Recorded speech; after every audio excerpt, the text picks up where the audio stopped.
दोस्तों नमस्कार, मेरा नाम संजय मग्गू है और मौजूद है देश रोजाना के डिजिटल मीडिया प्लेटफॉर्म पर। आपसे बात करने चला हूं हरियाणा की राजनीति में कल हुए एक बदलाव, जिसके अंदर की बृजेंद्र सिंह जो हिसार के सांसद हैं, रिजाइन दे करके कांग्रेस में शामिल हुए। उनके पिता चौधरी बीरेंद्र सिंह डूमरखां, जो बांगर चौधरी के नाम से, जो ट्रेजेडी किंग के नाम से भी अपनों में जाने जाते हैं, उस परिवार के बारे में आपसे बात करने चला हूं।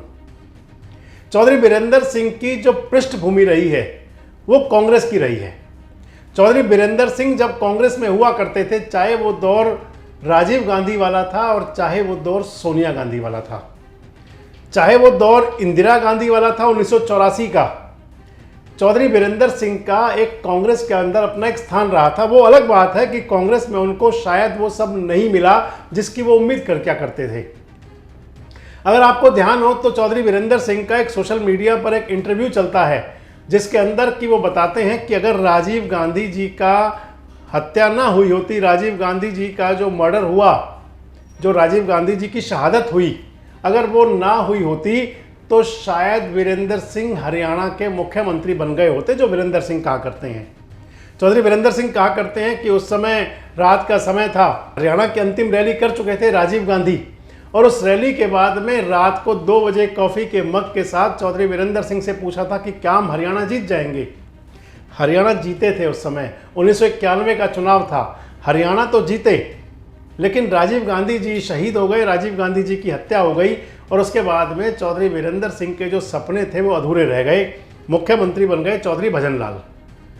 तो ये राजीव गांधी वाला वो दौर था जिसके अंदर बहुत नज़दीक हुआ करते थे चौधरी बीरेंद्र सिंह, लेकिन मुख्यमंत्री नहीं बन पाए, मात्र मंत्री बन के रह गए, पावर मिनिस्टर हुआ करते थे चौधरी भजनलाल की सरकार में।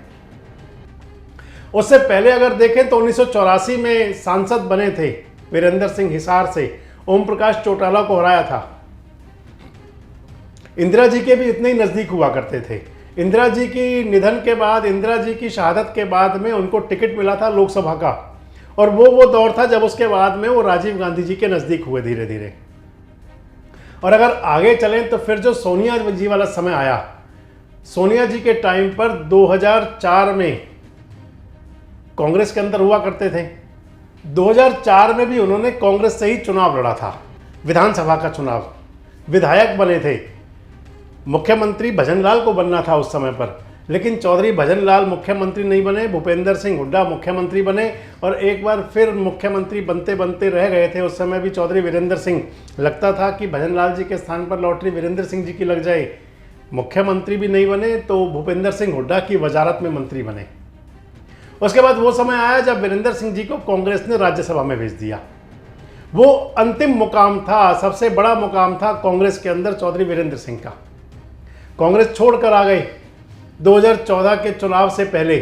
2010 में बनाया गया था उनको राज्यसभा का मेंबर, 2016 तक चलना था, लेकिन बीच में ही उन्होंने रिजाइन दे दिया। रिजाइन दे करके भारतीय जनता पार्टी में आ गए। भारतीय जनता पार्टी ने भी उनको राज्यसभा का मेंबर बनाया और 2014 की जो मोदी की वजारत थी उसमें वो मंत्री बने, कैबिनेट मंत्री थे। उसके बाद जब 2014 में विधानसभा का चुनाव हुआ तो वीरेंद्र सिंह जी की धर्मपत्नी प्रेमलता को टिकट मिला विधानसभा का, उचाना से विधायक बनी। 2019 का चुनाव लोकसभा का आया तो वीरेंद्र सिंह जी ने वीआरएस ले ली, बोला कि मेरे जगह मेरे बेटे को ले लिया जाए। बृजेंद्र सिंह नौकरशाही से, आईएएस अधिकारी से इस्तीफा देकर के आए थे, राजनीति में आए हो और चौधरी बीरेंद्र सिंह के स्थान पर उनको बनाया गया लोकसभा का प्रत्याशी, चुनाव जीत गए, सांसद बन गए। कई बार नाम चला बृजेंद्र सिंह का कि वो भी मोदी की वजारत में वजीर हो सकते हैं, लेकिन वो बात हो नहीं सकी। 2019 के विधानसभा चुनाव में भी प्रेमलता जी को, भारतीय जनता पार्टी का जो चलता है परिवारवाद वाला, वो सारा सब कुछ भूल करके बीजेपी ने चौधरी बीरेंद्र सिंह को जो मान सम्मान जो था वो इतना बड़ा था कि सब कुछ भूल करके, पहली बार था जब बाप बेटा, पति पत्नी, माँ बेटा, सबको सब कुछ मिलता गया। यानी कि बृजेंद्र सिंह सांसद थे और प्रेमलता को टिकट मिला, विधानसभा का चुनाव हार गई वो। तो आखिर ऐसा क्या था जो वीरेंद्र सिंह को कचोट रहा था? तो खुद वीरेंद्र सिंह कह रहे थे उस इंटरव्यू में कि अगर मैं मोदी जी को बोल देता कि बृजेंद्र को यहाँ टिकट देना है तो वहीं टिकट मिलता, जब इतना विश्वास था तो फिर आखिर क्या वजह बनी जो बीजेपी छोड़ी बृजेंद्र सिंह ने? बहुत बड़े सवाल है। हालांकि चर्चाएं तो चलती थी, राजनीतिक हवाएं तो कहा करती थी कुछ ऐसा हो सकता है, लेकिन अब जब सब कुछ सामने आया उसके बाद जब बात बनती है कि चर्चा की जाए जरूर। जब वीरेंद्र सिंह खुद कह रहे हैं अपने बेटे के कांग्रेस में ज्वाइन होने के बाद कह रहे हैं कि बृजेंद्र के लिए अगर मैं मोदी जी को जहां के लिए बोलता टिकट आराम से ले लेता, जब इतना विश्वास था तो फिर पार्टी क्यों छोड़ी? क्या दुष्यंत चौटाला भारी पड़ गए थे वीरेंद्र सिंह पर? क्या अजय सिंह चौटाला का परिवार, जिससे कि उनकी पुरानी राजनीतिक रंजिश है चौधरी वीरेंद्र सिंह की, वो भारी पड़ गया उनके ऊपर, वीरेंद्र सिंह पर? आपको याद होगा 2 अक्टूबर 2023 का वो दिन जब वीरेंद्र सिंह जी ने कहा था मेरी आवाज़ सुनो, और अपनी आवाज़ सुनाते हुए कहा था कि जेजेपी से गठबंधन तोड़ो नहीं तो मैं छोड़ दूंगा। और आप माने तो लगातार जो चल रहा था उसके बाद से कि जेजेपी से गठबंधन बरकरार था, बीजेपी का जेजेपी से गठबंधन चल रहा था। और अब चर्चाएं कुछ ऐसी भी चल पड़ी कि बीजेपी और जेजेपी का गठबंधन चुनाव में भी रह सकता है।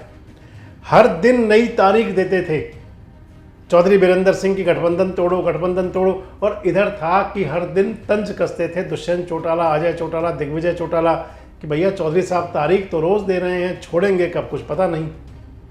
क्या दुष्यंत चौटाला, अजय चौटाला यानी कि चौटाला परिवार के जो तंज थे या जो गठबंधन उनको टूटता हुआ नहीं दिख रहा था, वो टीस, वो कसक हो गई, वो भारी पड़ गया चौधरी वीरेंद्र सिंह पर, जिससे कि पार्टी छोड़कर चले गए? कुछ लोग ये भी बताते हैं कि चौधरी वीरेंद्र सिंह उचाना विधानसभा क्षेत्र में अपना पूरा प्रभाव चाहते थे, और उचाना विधानसभा भी अगर गठबंधन में थी तो दुष्यंत चौटाला वहां से विधायक हैं। ये लोकसभा के बाद के लिए बातें अगर चलती थी, और उचाना विधानसभा के लिए जो चौधरी वीरेंद्र सिंह के नज़दीकी लोग हैं, उनका जो मैथमेटिक्स था वो ये कहता था कि बीजेपी के साथ उचाना में अब वीरेंद्र सिंह परिवार की केमिस्ट्री बैठेगी नहीं। अगर गठबंधन टूट भी जाएगा, यानी कि बीजेपी जेजेपी का विधानसभा चुनाव में, और उचाना में बीजेपी का टिकट होगा चौधरी वीरेंद्र सिंह परिवार के पास, चाहे वो प्रेमलता जी हों और चाहे वो बृजेंद्र हों, लेकिन कहा यह जाता था, माना यह जा रहा था कि फिर भी वो चुनाव वहां पर बीजेपी प्रत्याशी के तौर पर जीतने में बड़ी दिक्कत होती। तो क्या अपने राजनीतिक वजूद को बचाने के लिए, राजनीतिक अस्तित्व को बचाए रखने के लिए, राजनीतिक भविष्य में उनको कुछ लगता था कि अंधकारमय हो सकता है, क्योंकि बीजेपी ने उन्हें वो सब तो दिया था जो उन्हें कांग्रेस में नहीं मिल पाया था, और अब वापस वो कांग्रेस में गए, तो क्या क्या बातें हो सकती हैं? क्या दुष्यंत चौटाला बड़ा कारण है? क्या बड़ा कारण उनका राजनीतिक जो भविष्य की बात को लेकर के है? ये बहुत सारे सवाल हैं। वैसे आपको क्या लगता है कि क्या चौधरी वीरेंद्र सिंह को जो बीजेपी में मान सम्मान मिला था वो कांग्रेस में मिलेगा?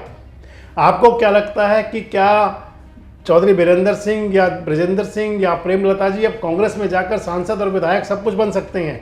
और आपको क्या लगता है कि जो गुटों में बटी हुई कांग्रेस है, अगले वीडियो में आपसे बात भी मुझे करनी है कि जो गुटों में बटी हुई जो कांग्रेस है उसके अंदर वीरेंद्र सिंह अपना कौन सा मुकाम बना पाएंगे? कमेंट्स बॉक्स में आकर अपनी प्रतिक्रिया जरूर दें, और इस प्रकार के वीडियोस अपडेट्स के लिए हमारे साथ जुड़े रहे, देखते रहें देश रोजाना। हमारे साथ जुड़े रहने के लिए देखते रहिए देश रोजाना का यूट्यूब चैनल सब्सक्राइब कीजिए। साथ ही देश रोजाना की खबरें सबसे पहले देखने के लिए प्रेस कीजिए बेल आइकन।